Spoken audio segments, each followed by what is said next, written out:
ஒரு சில வாரங்களாக மகத்துவமே இலக்குன்னு பேசி வருகிறோம். ஒரு ஏனோதானமான இரண்டாம் தரமான வாழ்க்கை வாழும்படியாக தேவன் உங்களையும் என்னையும் அழைக்கவில்லை.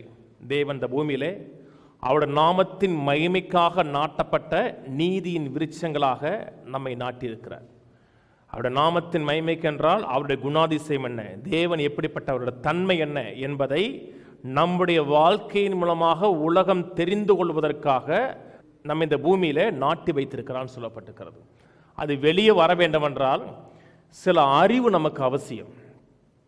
வேதம் சொல்லுகிறது, தங்கள் தேவனை அறிந்த ஜனங்கள் அதற்கேற்றபடி பெரிய காரியங்களை செய்வார்கள். சில அறிவு தான் நம்மை சில காரியத்துக்கு நேராக நம்மை நடத்தி செல்கிறது. ஆகவே மகத்துவமாக வாழ வேண்டும், சிறந்த விதத்தில் வாழ வேண்டும், மேன்மையாக வாழ வேண்டும் என்று நினைங்க. வாழ்க்கையில் அடைந்தாயிற்று அல்லது முற்றிலும் தேறினானே என்கிற ஒரு எண்ணம் வந்ததென்றால் அழித்து விடுங்கள். நீங்கள் அடையவில்லை, இன்னும் முற்றிலும் தேரவில்லை சொன்னால், அப்போஸ்தலனாகிய பவுல் சொல்லுகிறார், உலகத்தையே கலக்கினவர், அன்னைக்கு எந்த டெக்னாலஜியும் கிடையாது, பெரிய சாதனை ஏற்படுத்தியும் சொல்லுகிறார், இன்னும் நம்ம செய்ய வேண்டிய போக வேண்டிய லக்கு அதிகமாக இருக்கிறதுனார். உங்கள் ஒவ்வொரு குறித்த தேவனுடைய சித்தம்ங்கிறது நோக்கம்ங்கிறது அதுவாக தான் இருக்கிறது. தேவன் ஆபிரகாமை அழைத்து கானான் தேசத்துக்கு போன்னு சொல்லுகிறார். வேதம் சொல்லுகிறது, ஆபிரகாமும் அவருடைய அப்பா தேராகவும் கானானுக்கு போக புறப்பட்டார்கள் இருக்கு. புறப்பட்டாங்க. புறப்பட்டா மட்டும் போதாது, போய் சென்று அடையணும். ஆனால் புறப்பட்டு போனவர்கள் ஒரு இடத்துல தங்கி விட்டார்கள். அவங்க போல வாசிங்களே, ஆதியாம் 11:31. ஆதியாம் 11:31. தேராகு தன் குமாரனாகிய ஆபிராமையும் ஆரானுடைய குமாரனும் தன் பேரனுமாய் இருந்த லோத்தையும் தன் குமாரன் ஆபிராமுடைய மனைவியாகிய தன் மருமகள் சாராயும் அழைத்துக் கொண்டு அவர்களுடனே ஊர் என்கிற கல்தேயர் பட்டணத்தை விட்டு கானான் தேசத்துக்கு போக, கல்தேயர் தேசத்தை விட்டு புறப்பட்டான். புறப்பட்டது நல்லது. ரொம்ப பேர் புறப்பட்டாங்க, நல்லது. அதாவது ஜேர்னி எடுத்தாச்சு. ஜேர்னி எடுத்தா மட்டும் போதாது, கானான் தேசத்தை போய் சென்று அடையணும். அடுத்து சொல்லுகிறது, தேசத்துக்கு போக புறப்பட்டான். அவர்கள் ஆரான் மட்டும் வந்த பொழுது அங்கே அதை இருந்தான். ஆரான் மட்டும் வந்தாங்க. அதுக்கப்புறம் கானான் தேசத்துக்கு வந்து தேராக செத்ததுக்கு அப்புறம் தான் போனாங்க. தேராக உயிரோடு இருக்கிற வரை கானானுக்கு ஆபிரகாம் போல, தேராக மரிக்கிறான். மரித்ததுக்கு அப்புறம் திரும்பி வந்து கானானுக்கு போகும்போது ஆண்டவர் நிறைய காரியங்களை சொல்லுகிறார். தேராகு என்றால் தாமதம் அர்த்தம். அந்த பிரயாணத்தை தேராக வந்து தாமதப்படுத்திட்டார். அநேக மக்களுடைய வாழ்க்கையில இப்படி ஆக வேண்டும் அப்படி ஆக வேண்டும் என்று நிறைய காரியங்கள் மனதில் ஆரம்பித்தார்கள்.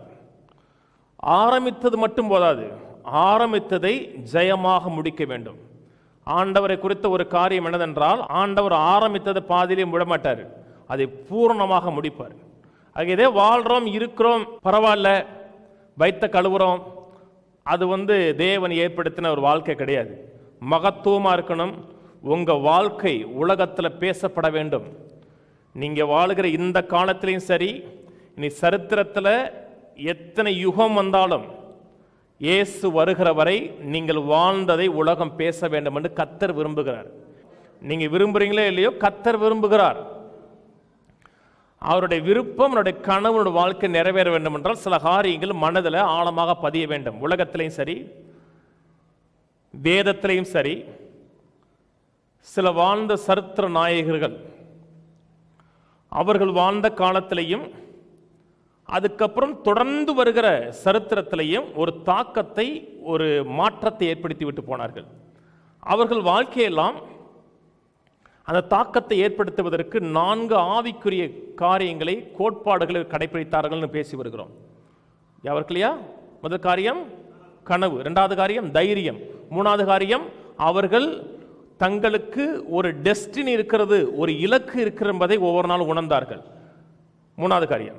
4வது காரியம் பொறுமை உள்ள மக்கள் அறிந்தார்கள். ஒவ்வொருவரும் இந்த 4 காரியங்களை அறிந்து கொள்ளும் பொழுது உலகத்தில் பெரிய மாறுதலை ஏற்படுத்த முடியும். பாஸ்டர், என்னால் உலகத்தில் அவ்வளவு பெரிய மாறுதலை ஏற்படுத்த முடியாது அப்படி நினைச்சீங்கன்னா, கர்த்தர் உங்க உலகத்தில் ஒரு மாறுதலை ஏற்படுத்த விரும்புகிறார். வெளியிருக்கிற உலகத்தை விட்டுருங்க. உங்க உலகம், உங்க உலகத்தில் ஒரு மாறுதல் மாற்ற வர வேண்டும் என்று கர்த்தர் விரும்புகிறார். இந்த விருப்பம் எல்லாருக்குமே இருக்கு.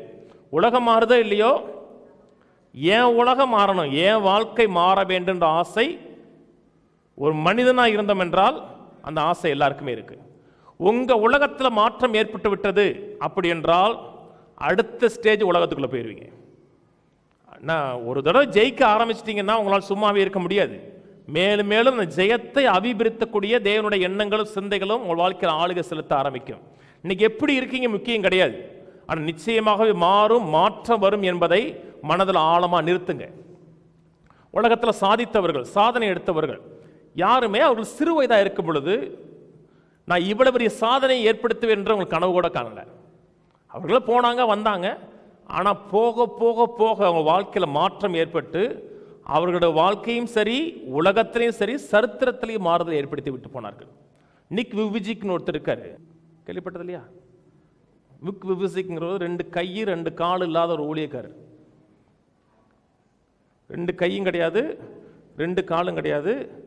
அவர் கிட்டத்தட்ட 35-45 நாடுகளுக்கு மேலே பிரயாணம் பண்ணுறாரு. சமீபத்தில் பாம்பேயில் அவர் நடப்பார், சின்ன கால் இருக்கு அந்த இந்த இடத்துல, அதை வச்சு அப்படியே நடந்துகிட்டே போவார். நடந்துட்டு இப்போ பாம்பே தெருவில் போய் உங்களுக்காக ஒரு நோக்கம் இருக்குது, ஆண்டவர் உங்களை நேசிக்கிறாருன்னு நல்லா 2 கையும் கால் உள்ளவனுக்கு தைரியமாக பேசுகிறார். சரீரம் பூரணமாக இல்லாமல் இருக்கலாம், ஆனால் அதை குறித்து அந்த மனிதன் கவலைப்படலை, சிந்திக்கலை. அந்த மனிதனுடைய வாழ்க்கை உலகத்தில் பெரிய மாற்றத்தை ஏற்படுத்தி கொடுத்துருக்கிறது. 2 கையும் கிடையாது, 2 காலும் கிடையாதுங்க, இவ்வளோதான் இருக்கும், இவ்வளோதான் இருப்பா, அப்படி அப்படி இவ்வளோதான் இருக்கும். 2 பிள்ளை பெற்றிருக்காரு, 2 பிள்ளை பெற்றிருக்கிறாரு. அந்த மனுஷன் பண்ணுற சேட்டையெல்லாம் நீங்கள் கூட பண்ண முடியாது, அந்த சேட்டை பண்ணுவார். அந்த மனிதனுடைய மனதில் தோல்வியை உள்ளத்தில் நிறுத்தலை. சாக்கு போக்கு சொல்லாதீங்க, இது அது இதுங்காதீங்க. தேவன் உங்களை ஜெயிக்க சொல்லியிருக்கிறார் என்றால் ஜெயிக்கக்கூடிய அந்த ஆற்றல் இல்லாமல் உங்களை ஜெயிக்க சொல்ல மாட்டார். அதனால முதல்ல நான் ஜெயிப்பேன், ஜெயமா இருப்பேன், என்னுடைய உலகமும் இந்த உலகத்திலே ஒரு மாறுதலை ஏற்படுத்துவேன் என்பதை முதல் நினைங்க. அதுக்கு முதல் காரியம் கனவு, தரிசனம் அவசியம். தரிசனம் இல்லை என்றால் நீங்க எங்கேயுமே போக முடியாது. வாழ்க்கை குறித்து தரிசனம் இருக்கணும், அந்த தரிசனம் தீர்க்கமா இருக்கணும், தெளிவில்லாமல் இருக்கக்கூடாதுங்க. கிளியர் பிக்சரா இருக்கணும். இதைத்தான் நான் சென்று அடைய போகிறேன் என்பதை நினைக்கணும். உலகத்தில் சாதித்த பில்லியனர்ஸ், மில்லியனர்ஸ் இல்லை, பில்லியனர்ஸ், அவங்க எல்லாருமே ஒரு காரியம் என்ன சொல்றாங்கன்னா, நீ எதை அடைய வேண்டும் என்ற தீர்மானம் உனக்கு இருந்தாவே நீ அடைஞ்சிடலாங்கிறாங்க. இதை அடையணும், இதான் என்னோட வாழ்க்கையின் கனவு, லக்கு என்ற தீர்மானம் இருந்து அதுக்கு என்ன கிரயம் செலுத்தணுமோ அந்த கிரயம் செலுத்துவதற்கு ரெடின்னா நீ ஜெயிச்சிடலாங்கிறாங்க. சொன்ன பெரும்பாலான ஆட்கள் ஜீரோல ஆரம்பிச்சவங்க. கனவு இருக்கணுங்க, தரிசனம் இருக்கணுங்க. ஒரு அமெரிக்கன் நடிகர், இந்த மென் இன் பிளாக்னு கூட படம் வந்துச்சு, நான் படம் பார்க்கல, அவர் நடித்த படம். அவருடைய ரூமுக்கு ஒரு ஆள் போயிருக்கிறார். அவருடைய கண்ணாடி ரூம் முழுவதும் ஃபோட்டோஸாக விட்டு இருந்திருக்கு, நிறைய ஃபோட்டோஸ். அப்போ அவர் கேட்ட இதெல்லாம் என்னன்னு கேட்டிருக்காரு. இதெல்லாம் அடுத்து நான் நடிக்க போகிற படங்கள் இருக்காரு, அடுத்து நடிக்க போகிற படத்துடைய ஷார்ட்ஸ், இந்த ஷார்ட்ஸ்லாம் இந்த படத்தில் வரும். இன்னும் படமே எடுக்கலை, இனிமே எடுக்க போகிற படத்துக்கு இதெல்லாம் ஷார்ட்ஸ்னு சொல்லி ஒன்று ஒன்றா காமிச்சிருக்கிறாரு. சரி, இவ்வளவு படம் ஒட்டியிருக்கீங்களே, எப்படி நீங்கள் ஆரம்பிப்பீங்க, எந்த சீன் முதல்ல வரணும், எப்படி ஆரம்பிப்பீங்கன்னு கேட்டிருக்காங்க. ஃபைனல் சீன் மனதில் வந்துருச்சுன்னா முதல் சீன் தெரியுங்கிறார். கிளைமேக்ஸ் தெரிஞ்சிருச்சுன்னா கிளைமேக்ஸை நோக்கி படத்தை ஓட்டிடலாங்கிறார். ரொம்ப பேர் கிளைமேக்ஸ் தெரியலை. கிளைமேக்ஸ் தெரிஞ்சிருச்சுன்னா கிளைமேக்ஸை நோக்கி ஒவ்வொரு ஃபிலிமாக எடுத்துடலாம். ரொம்ப பேருக்கு ஃபிலிம் எடுக்க தெரியல, அதை வாழ்க்கைங்கிற படம் ஓட்ட தெரியல. ஏனென்றால் அவங்களுக்கு அடுத்து எதை நோக்கி பிரயாணம் பண்ணுகிறோம் என்று கனவு கிடையாது. அப்படியே வர்றாங்க போகிறாங்க, ஒவ்வொரு நாளும் பிறக்குது, ஒவ்வொரு நாள் முடியுது, எதை நோக்கி பிரயாணம் செய்கிறோம். ரொம்ப மக்களுக்கு அந்த கனவு தரிசனம் கிடையாது. கனவு தீர்க்கமாக இருக்கணுங்க, தெளிவாக இருக்கணும். ஹென்ரி ஃபோர்டு கம்பெனியுடைய ஓனர் அவர் சொன்னார், இருக்கிறதுலேயே ரொம்ப கடினமானது சிந்திப்பது. அதனால தான் ஒரு சிலர்கள் மட்டும் வெற்றி பெறுகிறார்கள். இருக்கிறதுலேயே ரொம்ப கடினமானது சிந்திப்பது. ஆகவேதான் ஒரு சிலர்கள் மட்டுமே வாழ்க்கையில் ஜெயம் எடுக்கிறார்கள். அநேகர் சிந்திப்பது கிடையாது, தீர்க்கமான கனவு கிடையாது. உங்களுக்கு கனவு தீர்க்கமாக இருந்ததென்றால், தரிசனம் தீர்க்கமாக இருந்ததென்றால், உங்களுக்கு கனவை அடைவதற்கு தேவன் சகல உதவிகளும் செய்வார். நான் சொன்னதை விளங்குச்சுங்களா? தீர்க்கமாக இருக்கணும். கர்த்தர் வந்து கேட்குறாரு, இன்னைக்கு உனக்கு எவ்வளவு பணம் வேணும்னா ஒரு 2000 சொல்லக்கூடாது, 2532 ரூபா அப்படி தீர்க்கமாக சொல்ல தெரியணும். அவளை தேவைப்படணும், தீர்க்கமாக பேசணுங்க, கிளாரிட்டியாக தேவன்கிட்ட பேசணும். பார்த்து கொடுங்க, பார்த்து செய்யுங்கன்னு சொல்லக்கூடாது. என் வாழ்க்கையில் கொஞ்சம் முன்னேற்றம் அடையணும். எவ்வளோ முன்னேற்றம்? 2000 ரூபா சம்பாதிக்கிறீங்க, 2001ங்கிறது ஒரு முன்னேற்றம், அப்படித்தானே?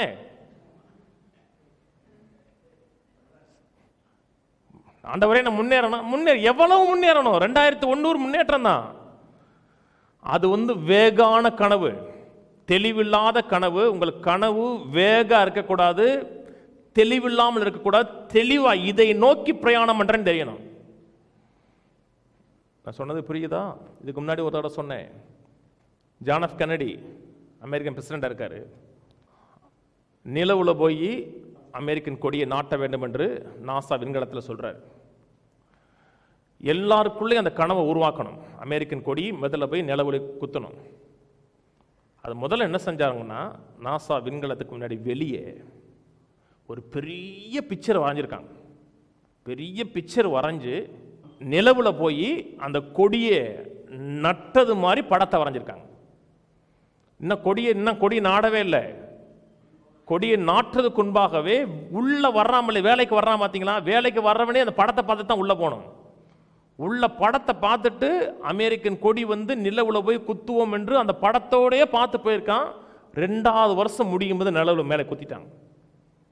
அதுக்கடுத்து 2 வருஷம் தான். 2வது வருஷத்துல நிலவு போய் குத்தியாச்சு. ரொம்ப பேருக்கு படம் இல்லை, கனவு இல்லை, அப்படியே போறாங்க வர்றாங்க. அப்படி என்றால் வாழ்க்கை போகும், வாழ்க்கை மகத்துவமா இருக்காது. கனவு இருக்கா?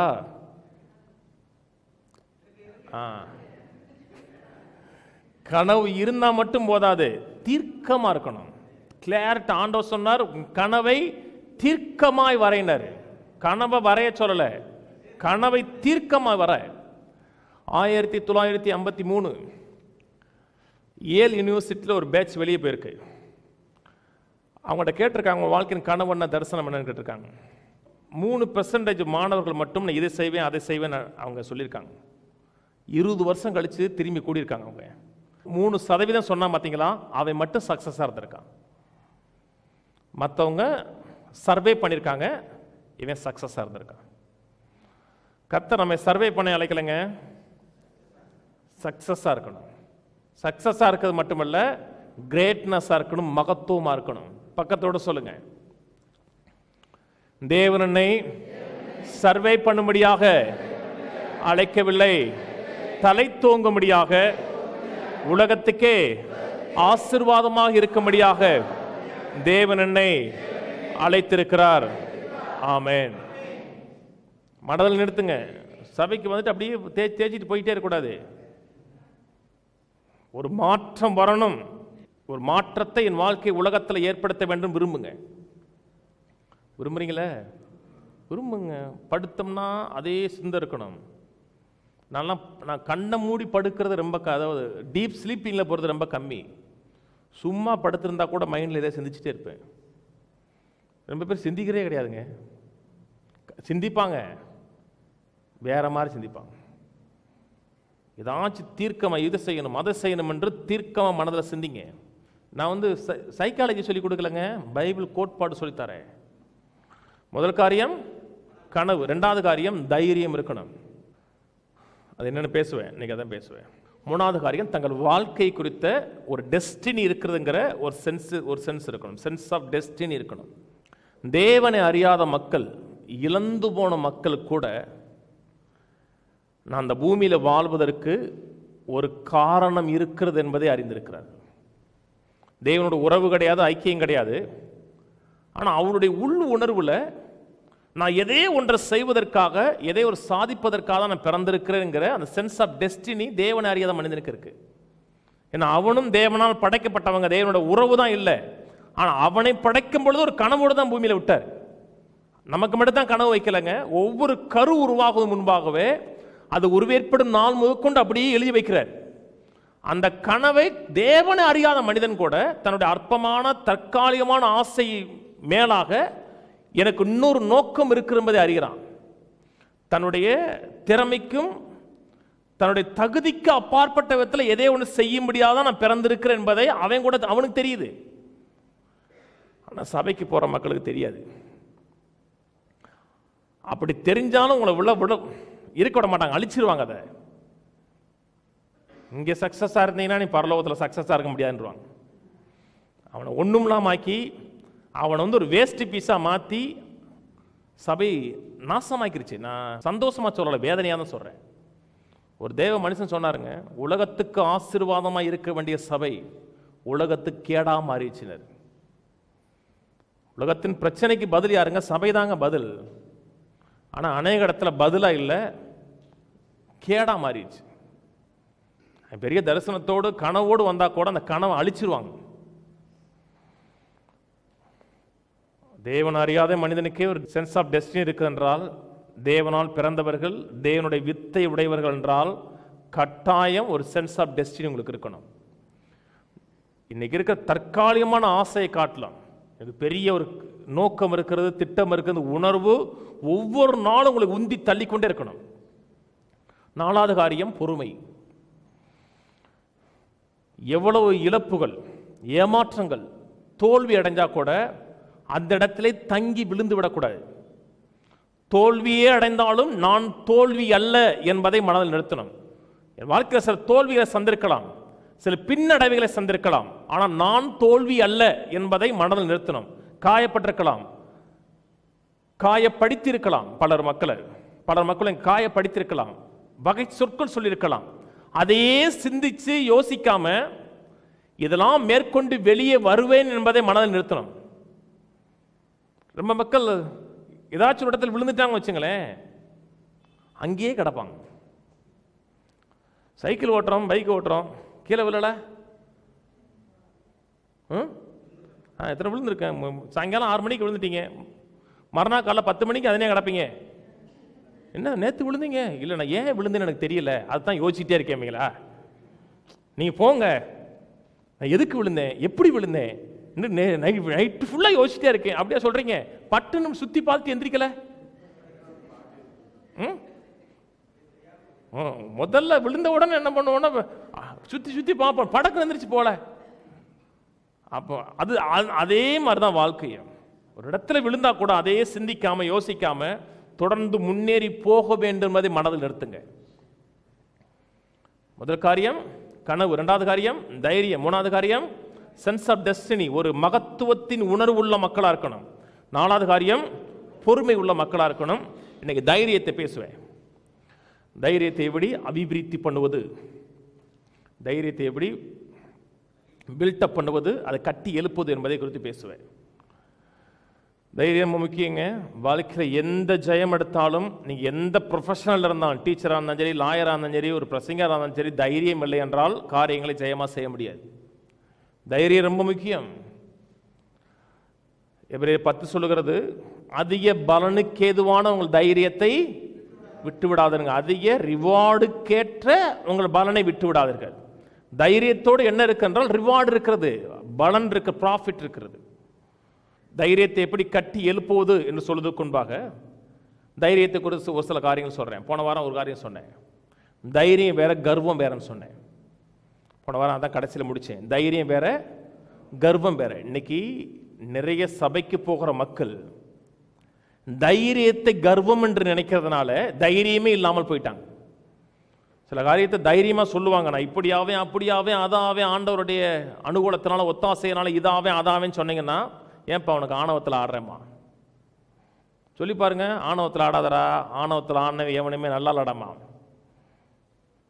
உங்களை அப்படியே மட்டம் தட்டி உங்களை ஒண்ணுமெல்லாம் ஆக்கிடுவாங்க. தைரியம் வேற கர்வம் வேற. தைரியம் என்பது தேவன் மேலையும் தேவனோட வாக்கு தத்தத்தின் மேலையும் நம்பிக்கை வைப்பது தைரியம். கர்வம் என்பது உங்களுடைய மன தைரியம், உங்களுடைய மாம்ச தைரியம், உங்கள் மேல நம்பிக்கை வைப்பது கர்வம். கர்வத்தில் ஜெயிச்சிட்டீங்கன்னா தலகால் தெரியாம ஆடுவீங்க. தைரியத்தில் ஜெயிச்சிட்டீங்கன்னா நன்றி சொல்லுவீங்க. நன்றி ஆண்டவரேன்னு சொல்லுவீங்க. எப்பொழுதும் எல்லாவற்றிலையும் வெற்றி சிறக்க பண்ணுகிற தேவனுக்கு ஸ்தோத்திரம்னு சொல்லுவீங்க. நன்றி சொல்லும். கர்வம் இருக்கக்கூடாதுங்க,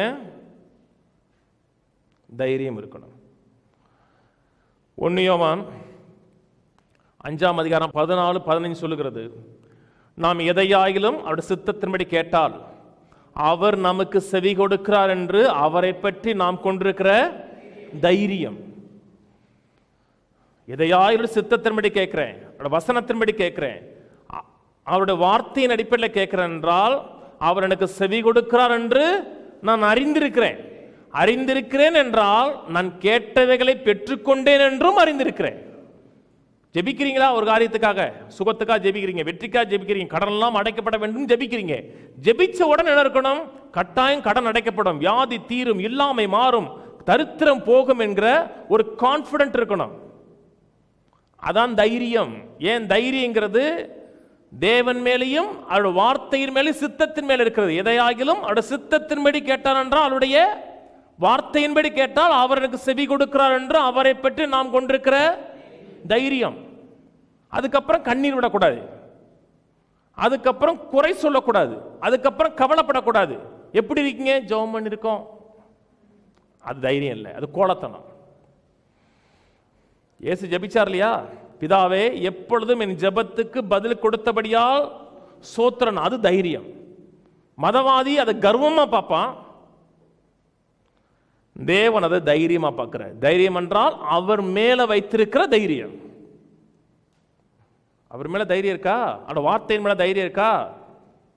அவர் சொன்னார் செய்வார். எவ்வளவு வேணும் பொய் சொல்ல முடியாத தேவன் சொல்லியிருக்கிறார் என்றால் சொன்னதை நிறைவேற்றுவார்ங்கிற தைரியம் இருக்கிறது. அவருடைய ஒரு வார்த்தை கூட தரையில விழாதுங்கிற நம்பிக்கை இருக்கு. தைரியம் இருக்குல்ல? தைரியம் அவசியம். ஜெபிச்சிட்டீங்கன்னா பதில் வரும்னு நினைக்கணும். எனக்கு ஐயா தங்கையா ரொம்ப பிடிக்கும். நைட்டு 12 மணிக்கு 1 மணிக்கு கூப்பிடுவார். முன்னாடி வியாதியாக இருக்கும்போது ஜெபம் பண்ணிடுவேன். காலையில் ஒரு 7 மணி போல் கூப்பிடுவேன். ஐயா எப்படி இருக்கீங்கன்னு கேட்பேன். இதை நான் வம்பா கிடக்கு, ஜெபம் பண்ணிட்டீங்கல்ல பாரு.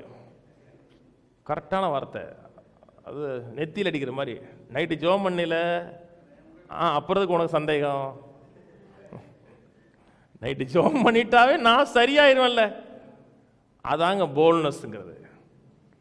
ஒரு காரியம் ஜெபிச்சிட்டோம்னா ஜெபத்துக்கு பதில் வந்து விட்டதுங்கிற அந்த உறுதி, அந்த நிச்சயம். அப்படி இருந்தீங்கன்னா அந்த தைரியம் இருந்துச்சுன்னா மறுநாள் நான் கேட்க வேண்டிய அவசியமே கிடையாது, நலம் விசாரிக்க வேண்டிய அவசியம் இல்லை. என்னை ஒரு வார்த்தை கேட்டானா அவன்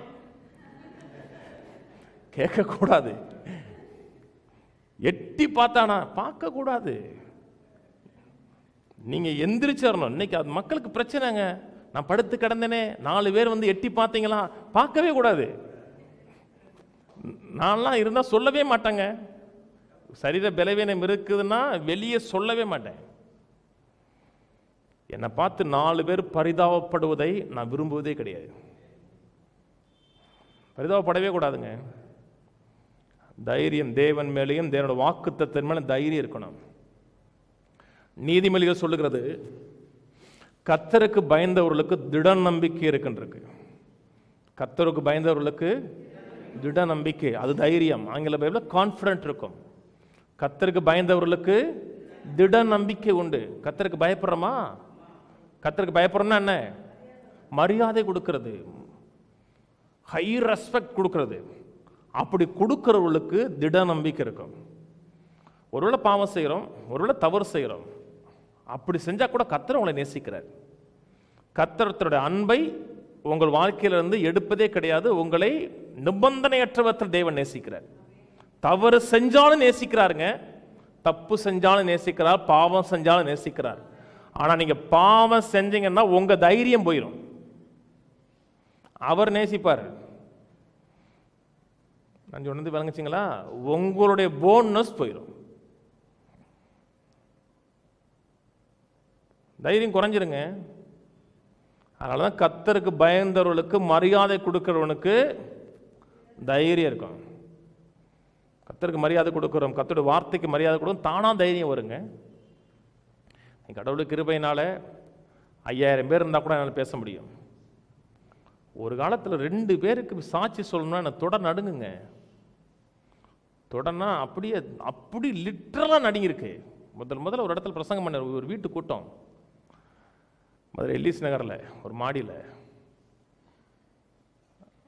ஒரு 20 பேர் மேலே இருந்தாங்க. இன்னைக்கு இவர் பிரசங்கம் பண்ணுவார்னு சொல்லிட்டாங்க. எனக்கு நின்றுட்டு பேச என்னால் முடியலை. நின்றுட்டு பேசினா எனக்கு நின்று பார்த்தேன், கால் நடுங்குச்சு. அண்ணே உட்காந்துட்டு பேசலாமாண்ணே? நீங்கள் பேசுங்க தம்பின்னது. உட்காந்துட்டு அந்த 3/4 மணி நேரம் என் ஒரு காலை தரையில் இழுத்தி அமுக்கி வச்சுட்டு பேசினேன். ஏன் மக்களே கால் நடுங்குச்சு. அன்னைக்கு யார்கிட்ட ஒரு ஆள் சாட்சி சொல்ல மாட்டாங்க. நான் பாட்டுக்கு வருவேன் போவேன், என் நண்பர்கள்ட்ட பேசுவேன்.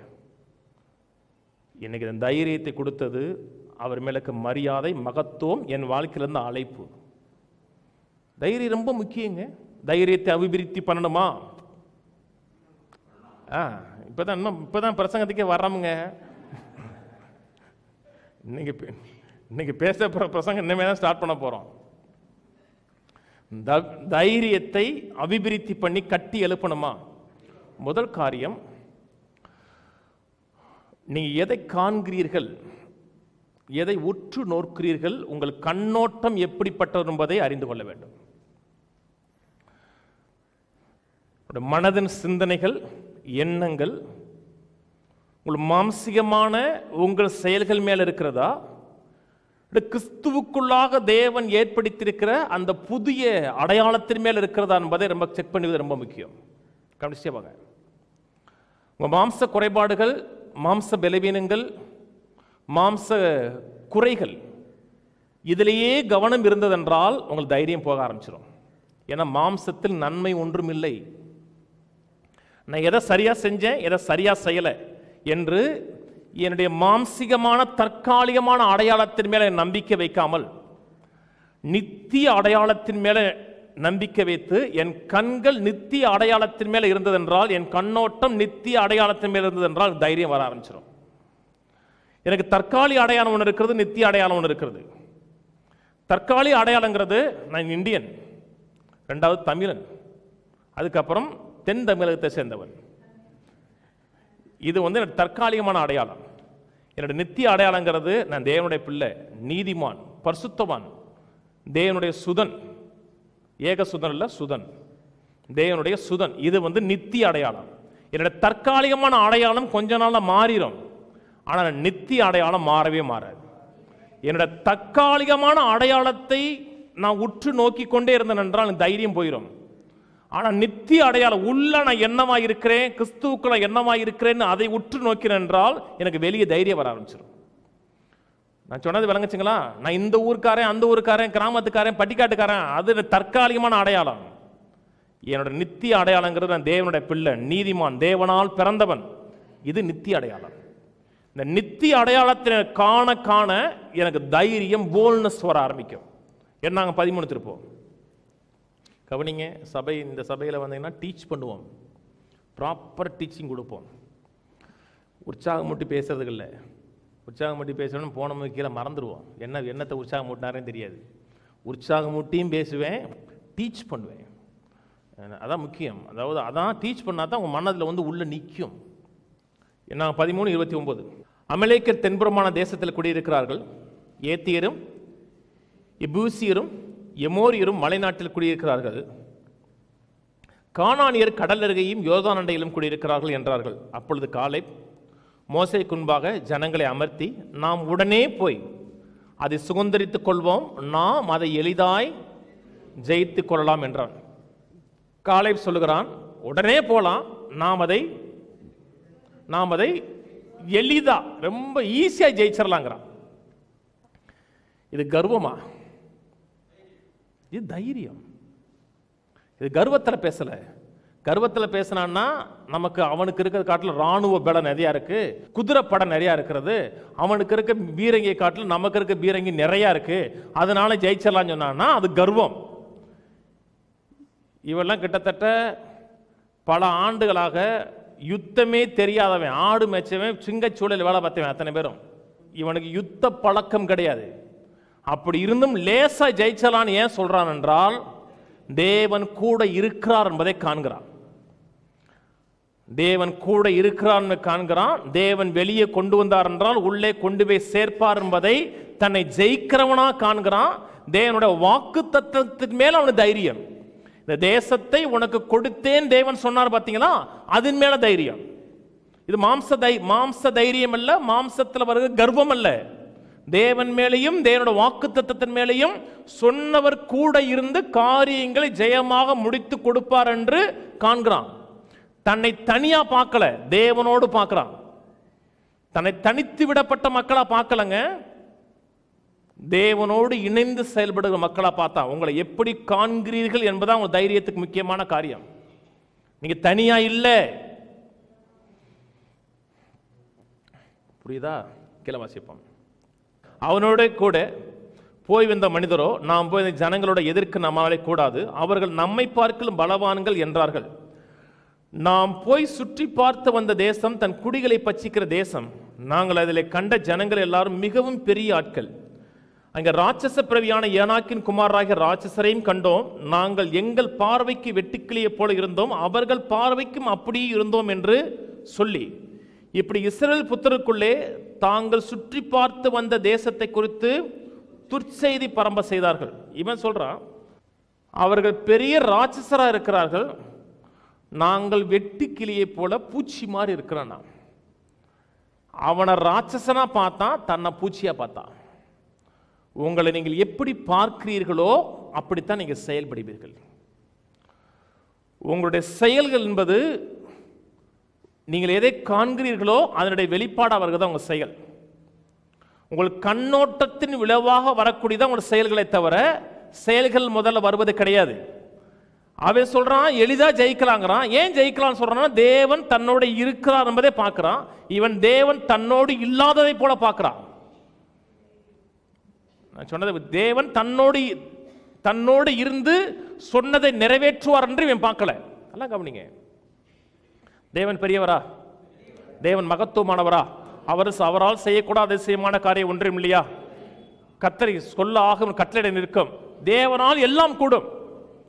இது மட்டும் அறிகிறது உங்கள் வாழ்க்கையில் ஜெயத்தை ஏற்படுத்தாது. அவரால் எல்லாம் கூடும் எல்லாருக்குமே தெரியும். கடவுளால் எல்லாம் கூடும், தேவனால் மகத்துவத்தை செய்ய முடியுங்கிற எல்லாமே கூடும். இந்த 10 பேர் துர்ச்செய்தி சொன்ன மாதிரி அவனுக்கும் தெரியும். தேவன் 10 அற்புதங்களை செஞ்சார். எகிப்தின் சேனைகளை கடல்ல மூழ்கடிக்க பண்ணார். எகிப்தின் சாம்ராஜ்யத்தை முழங்கால் பட வச்சார். அவரால் எல்லாம் கூடும் என்று இந்த 10 பேருக்கு தெரியும். ஆனா அந்த தேவன் எனக்குள்ள இருந்து எனக்காக உதவி செய்வார் எனக்கு தெரியாது. ரொம்ப பேருடைய பிரச்சனை தான். தேவன் எல்லாம் செய்ய முடியும் தெரியும், ஆனா அந்த தேவன் என்னோடு இருந்து அவர் என் மூலமாக செய்வார் என்று ரொம்ப பேருக்கு தெரியாது. நல்லா கவனிங்க. தேவன் தனியா இருந்து ஒன்றும் செய்ய மாட்டாருங்க. தேவன் எல்லாம் நீங்க தனியா இருந்து ஒன்றும் செய்ய முடியாதுங்க. ரொம்ப பேர் பிரச்சனை அதாங்க. தேவன் எங்கேயோ இருக்கிறார், நான் எங்கேயோ இருக்கிறேன் என்று அவரால் முடியாத காரியம் ஒன்றுமில்லை. அவர் அற்புத அதிசயங்களை செய்கிறவர், அவர் செய்வார். ஆனா அதே தேவன் மகிமையின் நம்பிக்கையாக எனக்குள்ள இருந்து என் மூலமா செய்கிறாருங்கிற தைரியம். அவரை தனியா பார்க்கிறது மதம். ஆனா அவர் எனக்குள்ள இருந்து அதே அற்புதத்தை அதே சத்துவத்தை என் மூலம் செய்வாருங்கிறது தைரியம். இது தேவனை தன் கூட இருக்கிறதா பார்ப்பது. எப்படி பார்க்குறீங்க உங்களை? கிறிஸ்துவானவர் மகிமையின் நம்பிக்கையாக எனக்குள்ள இருக்கிறார்னு ஒவ்வொரு நாள் பாருங்க. நீ தனியா இல்லை. நீங்க எதை பார்க்குறீங்க ரொம்ப முக்கியங்க. இன்னைக்கு அநேக மக்கள் வேற மாதிரி பார்க்குறாங்க. அவர் ஜெபிச்சா நடக்கும், அவர் வரம்பற்றவர். ஏன் நீங்க ஜெபிச்சா நடக்காதா? அவரோட தான் இருக்கிறாரா, உங்களோட இல்லையா? ஏன் அவரை மட்டும் நீங்க அப்படி பார்க்குறீங்க? அவர் தலையில கை வச்சு ஜெபிச்சா அற்புதம் நடக்கும். அது இல்லைங்க, ஆவிக்குரிய வரங்கள் இருக்கு, வல்லமை இருக்கிறதுலாம் சொல்லலை. ஆனால் நீங்க ஜெபிச்சாலும் ஆண்டவர் உங்கள் மூலமாகவும் செயல்படுவார் என்பதை பாருங்க. எப்படி உங்களை பார்க்குறீங்க ரொம்ப முக்கியங்க. இன்னைக்கு அநேக மக்கள் தங்களை ரட்சிக்கப்பட்ட பாவியா நிறைய மக்கள் பார்க்குறாங்க. அது நம்ம சபையில தான் கேட்க மாட்டோம். சில சபையெல்லாம் போனீங்கன்னா முன்னாடி பாவியா இருந்தோம், இப்ப ரட்சிக்கப்பட்ட பாவியா இருக்கிறோம், அவ்வளவுதான். ஆனா இப்போ என்னது? பாவிதான். ஒரு ஒரு கேடர் முன்னாடி போயிருக்கோம், முன்னாடி பாவி, இப்ப ரட்சிக்கப்பட்ட பாவி. நீங்க ரட்சிக்கப்பட்ட பாவியா பார்த்தீர்கள் என்றால் நீங்க பாவம் தான் செய்வீங்க. என்ன, உங்களை எப்படி பார்க்குறீங்க? நீங்கள் எப்படி பார்க்கிறீர்களோ அப்படி செயல்படுவீர்கள். உங்களோட மாம்சத்தை பார்த்தா அப்படிதான் தெரியுங்க. மாம்சத்தின் எண்ணங்களை பார்த்தீங்கன்னா, குறைவுள்ள எண்ணம் உள்ளதான் மாம்சத்தின் எண்ணங்களும் சிந்தைகளும் செயல்களும் தெரியும். இது பார்க்கறது இந்த கண்ணாடி. ஆனால் வேதத்தில் உங்களை பார்த்தீங்கன்னா உங்களுக்கு வேற மாதிரி காமிக்கும். உங்களை எப்படி பார்க்குறீங்க ரொம்ப முக்கியம். திருப்பி சொல்கிறேன். வேதங்கிற கண்ணாடியில் பார்த்தீங்கன்னா உங்களை நீதிமான்னு காமிக்கும். வேதங்கிற கண்ணாடியில் நீங்கள் கிறிஸ்துவுக்கு உடன் சுதந்திரன்னு காமிக்கும். அந்த கண்ணாடி காமிக்கும் நீங்கள் ஆபிரகாமுடைய சந்ததின்னு காமிக்கும். அந்த கண்ணாடி காமிக்கும் உங்கள் அன்பு கூறுகிறவர்களாலே முற்றும் ஜெயம் கொள்ளுவர்களாக இருக்கிறோமேன்னு காமிக்கும். தேவனுக்கு சுதந்திரர், கிறிஸ்துவுக்கு உடன் சுதந்திரன் காமிக்கும். தேவனுடைய பிரபுன்னு காமிக்கும். தேவனுக்கு விசேஷமானவன் காமிக்கும். எதை பார்க்குறீங்களோ அதனுடைய செயல்பாடாக மாறுவீங்க. எதை பார்க்குறீங்க? ஏன் பிரசங்க ஏன் சொல்கிறேங்க? உங்களை பார்க்க சொல்கிறேங்க. உங்களுடைய சரீரத்தில் என்னவா இருக்கீங்க அதில் பார்த்தீங்கன்னா தைரியம் வராது. சில நல்லா படிச்சிருக்கிறாரு, நீங்கள் அந்தளவுக்கு படிக்கலை, ரொம்ப பெர்சனாலிட்டியாக இருக்கிறாரு, உங்களுக்கு அந்தளவுக்கு பெர்சனாலிட்டி இல்லை. ஒருவேளை அவருக்கு நல்லா முடிகிடலாம், நல்லா ஜம்முன்னு இருக்கு, நமக்கு ஒன்றும் இல்லை. அப்படி நினைக்கும் போது என்ன, உங்கள் சரீரத்தையும் சரீரத்தின் குறைபாடுகளையும் பார்க்கும் பொழுது உங்களுடைய தைரியம் போயிடும். கட்டாயம் போங்க. ஆனால் சரீரத்துக்கு அப்பாற்பட்ட விதத்தில் தேவன் எனக்குள்ள இருக்கிறான்னு நினைச்சீங்கன்னா தைரியம் வர ஆரம்பிச்சிடும். உங்களை எப்படி பார்க்கிறீர்கள் என்பது ரொம்ப முக்கியம். சிலர்லாம் சொல்றாங்க, இல்லைங்க எனக்கெல்லாம் பிறந்ததுலேருந்து ஒன்றுமே நல்லது நடக்கலைங்க, பிறந்ததுலேருந்து கஷ்டம்தான். அப்படி பார்த்தீங்கன்னா மறுபடியும் பிறங்கன்னு சொல்கிறேன். மறுபடியும் பிறங்க. மறுபடியும் பிறந்தீங்கன்னா திரும்பி உங்களுக்கு சரித்திரம் மாற்றி அமைக்கப்படும். அதே பிறந்ததுலேருந்து பிறந்த இப்போ மறுபடியும் பிறந்தீர்கள் என்றால் மாறும். மறுபடியும் பிறந்தாச்சுன்னா தேவன் கூட இருக்கிறார் என்பதை பாருங்க. எப்படி பார்க்க ரொம்ப முக்கியங்க. தேவன் என்னோடு இருக்கிறார், எனக்காக இருக்கிறார், எனக்காக என்ன வேண்டுமென்றாலும் செய்வார் என்பதை மனதில் நிறுத்துங்க. தேவன் கூட இருக்கிறாரா? முதல் காரியம், என்னை நான் எப்படி பார்க்கிறேன் என்பதை அறிந்து கொள்ள வேண்டும். எப்படி பார்க்கிறேன் என்றால் கிறிஸ்துவுக்குள் நான் என்னவா இருக்கிறேன் என்பதை பார்க்கணும். கிறிஸ்துவுக்குள் புது சிருஷ்டியா இருக்கிறேன். ரெண்டாவது எப்படி பார்க்க வேண்டும் என்றால் எனக்கு என்ன சுதந்திரம் கொடுக்கப்பட்டிருக்கு என்பதை பார்க்கணும். என்ன சுதந்திரம் கொடுக்கப்பட்டிருக்குன்னா எல்லா நாமத்துக்கு மேலான இயேசு நாமங்கள் கொடுக்கப்பட்டிருக்கிறது. உங்களுக்கு பரிசுத்தாவின் வல்லமை அபிஷேகம் உங்களுக்குள்ள இருக்கிறது. மூணாவது காரியம், தேவனுடைய சகல ஆயுதம் உங்களுக்கு கொடுக்கப்பட்டிருக்கிறது. தேவன் எந்தெந்த ஆயுதத்தை கொண்டு ஜெயிக்கிறாரோ அத்தனை ஆயுதம் உங்கள் கையில் இருக்குங்க. நீங்க ஜெயிப்பதற்கு எவ்வளவு ஆயுதம் வேணும் அத்தனை ஆயுத கிடங்கே கையில கொடுத்தாச்சு. இப்ப வச்சு என்ன பண்ண போறீங்க? பூஜை போட போறீங்களா? ஆயுத பூசை. அதை வச்சு என்ன பண்ண போறீங்க? முதல்ல கிறிஸ்துவுக்கு நான் யாருன்னு பார்க்கணும், எனக்குள்ள சொத்து என்னன்னு பார்க்கணும். இருக்கிறதுலே பெரிய சொத்து இயேசு நாமம். ரெண்டாவது புது சிருஷ்டி, புதிய ஜீவன், புதிய குணாதிசயம், தேவனோட சர்வாயுதம். மூணாவது காரியம், நான் என்ன செய்ய முடியும்? அவர் என்னை என்னெல்லாம் செய்ய முடியும்னு சொல்றாரோ அத்தனையும் செய்ய முடியும். நான் சொன்னது உங்களை என்னெல்லாம் செய்ய முடியும்னு அவர் சொல்லியிருக்கிறாரோ அத்தனை காரியங்களும் செய்ய முடியும். பேதர் கடல் நடக்கிறார் இல்லையா? பேதர் கடலில் நடந்து கிட்டத்தட்ட இயேசுநாதர் பக்கத்தில் போயிட்டாரு. இயேசுநாதர் விட்டு தூரமாக போலங்க. அதனால தான் உதவிக்கு போட்டை கேட்கல, இயேசுநாதர் தான் கேட்டார். ஏன்னா பக்கமாக போயிட்டார். அவரும் ஓடி கையை பிடிக்கல, அப்படிதான் பிடிச்சார். அவ்வளோ தூரம் வந்துட்டார். ஒரு 4 ஸ்டெப்பு தான் அவரே பிடிச்சிருக்கலாம். 4 ஸ்டெப்புக்கு முன்னாடி கீழே வந்துட்டார். ஏன்? அவ்வளோ நேரம் கண்கள் தன்னை பார்க்கவே இல்லை. தன்னோட மாம்சத்தை பார்க்கல, குறைபாடுகளை பார்க்கல, நான் ஒரு பேதுருன்னு பார்க்கல. அவர் சொன்ன வார்த்தை அவரே பார்த்துக்கிட்டே இருந்தார், நடந்தார். எதை பார்க்குறீங்க ரொம்ப முக்கியங்க. ஒரு நாளும் உங்கள் குறைகளை பார்க்காதீங்க. கிறிஸ்துவுக்குள்ள நீங்க என்னவா இருக்கிறீர்கள் என்பதை பாருங்க. பக்கத்தோடு சொல்லுவோம். இது முதற்கொண்டு ஒருவரையும் என்னையும் நான் மாம்சத்தின்படி பார்க்க மாட்டேன். கிறிஸ்துவுக்குள்ளாக தேவன் என்னை எப்படி காண்கிறாரோ அப்படியே நான் பார்க்கிறேன். ஆமென், ஆமென். அதான் தைரியம். தேவன் உங்களை எப்படி பார்க்கிறாரோ அப்படியே பார்க்கணும். எவ்வளவு கஷ்டங்கள், தீமைகள், எதிர்மறையான காரியங்கள் வந்தாலும் ஒரு காரியத்தை மனதில் நிறுத்துங்க. நான் தேவனால் அழைக்கப்பட்டவன், தேவனிடத்தில் அன்பு கொடுக்கிறவன், சகலமும் எனக்கு நன்மைக்கு ஏதுவாகவே நடக்கும் என்று பாருங்க. அப்படி பார்க்கணும். அது நினைக்கிறதில்ல, பார்க்கணும். தேவனால் அழைக்கப்பட்டவன், தேவனிடத்தில் அன்பு கொடுக்கிறவன், எவ்வளவு தீமைகள் கஷ்டங்கள் வந்தாலும் இதை காட்டிலும் தேவன் பெரியவர், தேவன் உயரமா நிற்கிறார், நான் மேலே எழும்புவேன், உயரத்தில் பறப்பேன் என்பதை பாருங்க.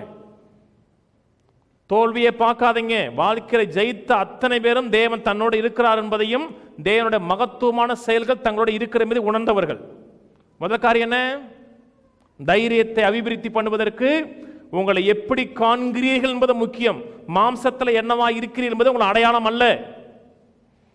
கிறிஸ்துவுக்குள்ள என்னவா இருக்கிறீர்கள் என்பது உங்கள் அடையாளம். தற்காலிகமான தோல்விகள் அடையாளம் அல்ல. கிறிஸ்துவுக்குள் வெற்றி சிறக்கிறவர்கள் என்பது உங்கள் அடையாளம். இரண்டாவது காரியம், முதல் காரியம் எப்படி காண்கிறீர்கள் என்பது முக்கியம். இரண்டாவது காரியம், அதி முக்கியமான காரியம், தேவனுடைய பிரசன்னத்தை குறித்த விழிப்புணர்வு இருக்க வேண்டும். தேவனுடைய பிரசன்னத்தை குறித்த கான்சியஸ்னஸ் இருக்கணும்.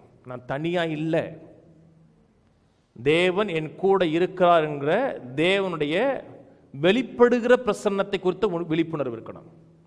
தேவன் சர்வவியாபி, அப்படித்தானங்க? ஆம்னி பிரசன்ஸ்ங்கிறோம் இல்லையா? எல்லா இடத்துலையும் இருக்கிறவர். அவரை போல எல்லா இடத்துலையும் இருக்க யாரும் கிடையாது. ஆனால் அவருடைய பிரசன்னம் இருக்கு இல்லையா? அவருடைய பிரசன்னம் வெளிப்படுகிறதுல வெவ்வேறு டைமென்ஷன் இருக்கு. ஒரு தேவனை அறியாத மனிதனோடும் தேவன் இருக்கிறார்.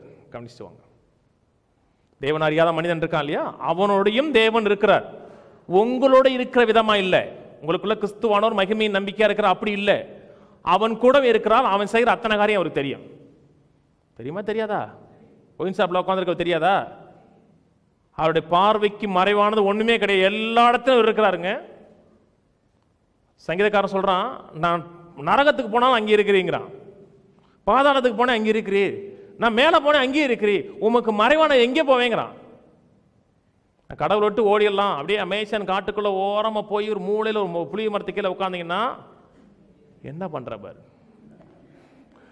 நீ போவே முடியாது. எங்கே போனாலும் அவர் இருக்கிறார். ஒரு கடவுளை அறியாத மனிதன் சுவிசேஷத்தை கேட்கும் போது அவனை உணர்த்துறாரு இல்லைங்க, அவன் கூட இருந்து உணர்த்துறாரு. அவனோடு இருக்கிறதுக்கும் உங்களோட இருக்கிறதுக்கும் பெரிய வித்தியாசம். அந்த பிரசன்னத்துடைய உங்களோட இருக்கிற பார்த்தீங்களா, அந்த பிரசன்னத்துடைய டைமென்ஷனே வேற. சில சபைக்கு போறோம், சில சபையில் பிரசங்கம் பண்ணுவதற்கும் சில சபையில் பிரசங்கம் பண்ணுறதுக்கும் நிறைய வித்தியாசம் இருக்கும். அவங்களாம் ரசிக்கப்பட்டவர்கள் தான், தேவனை நேசிக்கிறவர்கள் தான், தேவ ஆவியார் அவங்களுக்குள்ள இருக்கிறார். சில இடத்துல பிரசங்கம் பண்ணோம்னா ஆவியானுடைய ஃப்ளோ எக்ஸலண்ட்டாக இருக்கும்.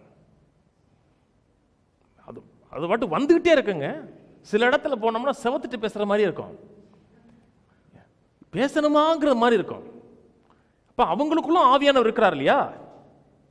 இருக்கிறார் இல்லைங்க. அப்போ அந்த இடத்துல மட்டும் ஏன் ஆவியானோட பிரசன்னம் அப்படி வெளியே ரிலீஸ் ஆகுது? அந்த இடத்துல அந்த அவரோட பிரசன்னம் மேனிஃபெஸ்ட் ஆகுது. நான் சொன்னது பாருங்க, பிரசன்னம் இருக்கிறது வேற, பிரசன்னம் மேனிஃபெஸ்ட் ஆகிறது வேற. சில வீட்டுகளை ஜெபம் பண்ணோம்னா ஜெபம் பண்றதுக்கே தடுமாறணும். சில இடத்துல போனோம்னா அது வாட் ஃப்ளோவில் வரும். ஏன் வருதுன்னா அங்கே பிரசன்னம் மேனிஃபெஸ்ட் ஆகிருக்கிறது. நான் சொன்ன பிரசன்னம் மேனிஃபெஸ்ட் ஆகுறதுன்னா பங்கு பங்கு பங்கு வா வான்னு குதிக்கிற கிடையாது. அது உணர்வு. நான் அதை சொல்லலை. தக்க தக்க தக்க தக்கன்னு குதிக்க, அது உணர்வு. அதுக்கு கொட்டடிக்கணும். கொட்டடிச்சு எழுப்புறது, கொட்டடிச்சு எழுப்புற பிரசன்னத்தை சொல்லலைங்க, அது உணர்வுங்க. தேவனோட அன்பை குறித்து, தேவனோட தயவை குறித்து எந்த இடத்துல பேசப்படுறோ அந்த இடத்துல ஆவியானவர் தன்னை எப்படி ரிலீஸ் பண்ணுவார். எந்த இடத்துல சபை மக்களை குற்றப்படுத்துகிறார்களோ அவமானப்படுத்துகிறார்களோ ஆவியானவர் துக்கப்படுவார். அவர் துக்கப்படும் போது மேனிஃபெஸ்ட் ஆகாது. நான் சொன்னது விளங்குச்சுங்களா? ஆண்டவர் எல்லா இடத்துல இருக்காரா? எல்லா இடத்துல இருக்கிறாரா? அப்பயும் சில இடத்துல வந்து மேனிஃபெஸ்ட் ஆகுது. அந்த மேனிஃபெஸ்ட் ஆகிற பிரசன்னத்தை குறித்து கான்சியஸ்னஸ் உங்களுக்கு இருக்கணும். நான் சொன்னது விளங்குச்சுங்களா? ரோமர் 8 சொல்கிறாரு, தேவன் நம் பட்சத்தில் இருந்தால் நமக்கு விரோதமாயிருப்பவன் யார்? தேவன் நம் பட்சத்தில் எனக்காகவே இருக்கிறார், என் கூடவே இருக்கிறார் என்றால் எனக்கு விரோதமாய் இருப்பவன் யார்? யாத்திரா எடுங்க, 2 உதாரணம் சொல்றேன். யாத்திரா 33 எடுங்க. தேவன் கூட இருக்கிறார், உங்களை விட்டு விலகவே இல்லைங்க. விலக மாட்டேன், கைவிட மாட்டேன்னு சொல்லிட்டார். அது வேற. பிரசன்னம் மேனிஃபெஸ்ட் ஆகிறது வேற. யோவான் 14:28 சொல்கிறார், நான் அவனுக்கு என்னை வெளிப்படுத்துவேன். பார்த்தீங்களா? அதை வெளிப்படுத்துகிறது தான் பிரசன்னம் மேனிஃபெஸ்ட் ஆகிறது. எல்லாருக்கும் கூட தான் இருக்கிறாரு, ஆனால் சிலருக்கு வந்து பிரசன்னம் மேனிஃபெஸ்ட் ஆகும். உங்களுக்கு ஆகுது. அதுக்கு ஒத்த உணர்வு இருக்கும் பொழுது ஜெயம் எடுக்க முடியும். யாத்திரா 33:14 வாசிக்கிறேன். அதற்கு அவர், என் சமூகம் உனக்கு முன்பாக செல்லும், நான் உனக்கு இளைப்பாறு தருவேன் என்றார். அப்பொழுது அவன் அவரை நோக்கி, உம்முடைய சமூகம் என்னோட கூட செல்லாமல் போனால் எங்களை இவ்விடத்திலிருந்து கொண்டு போகாதரும். ஆண்டவர் சொல்றாரு, என் சமூகம் உனக்கு முன்பாக செல்லுங்கிறாரு. இப்ப இவன் சொல்றான், ஆண்டவரே நீ எங்க கூட இல்லைன்னா நீ எங்களை இந்த இடத்துல இருந்து நகட்ட வேணாங்கிறான். அப்ப ஆண்டவர், இல்லப்பா கவலைப்படாதப்பா, நான் வந்து ஆம்னி பிரசன்ஸ் எல்லா இடத்துல இருப்பேன்னு சொல்லலை. அவனுக்கும் தெரியும் அவர் ஆம்னி பிரசன்ஸ், சர்வ வியாபி, எல்லா இடத்துல இருப்பார்னு சொல்லணும். எல்லா இடத்துலையும் இருக்கீங்க ஆண்டவரே, ஆனால் அவனோட பிரசன்னம் மேனிஃபெஸ்ட் ஆகணும். மேனிஃபெஸ்ட் ஆகிறதாங்க ஜெயம். தேவன் கூட இருக்கிறார், தன்னுடைய பிரசன்னத்தை என் வாழ்க்கையில் வெளிப்படுத்துகிறாருங்கிற உணர்வு ஒவ்வொரு நாளும் இருக்கணும். நான் சொன்னது விளங்குச்சுங்களாங்க? நீங்க தனியாக இல்லை, தேவன் கூட இருக்காருங்கிற உணர்வு ஒவ்வொரு நாளும் ஆதிக்கம் செலுத்தும் போது பிசாசுடைய காரியங்கள் வரும்பொழுது எதிர்த்து நிற்க முடியும் உங்களால. ஏன்னா நீ தனியா இல்லை. புரியுதா? மோசே மரிச்சாச்சு. மோசே சாதாரண ஊழியக்காரர் கிடையாது. 30 லட்சம் மக்களுக்கு பாஸ்டர்.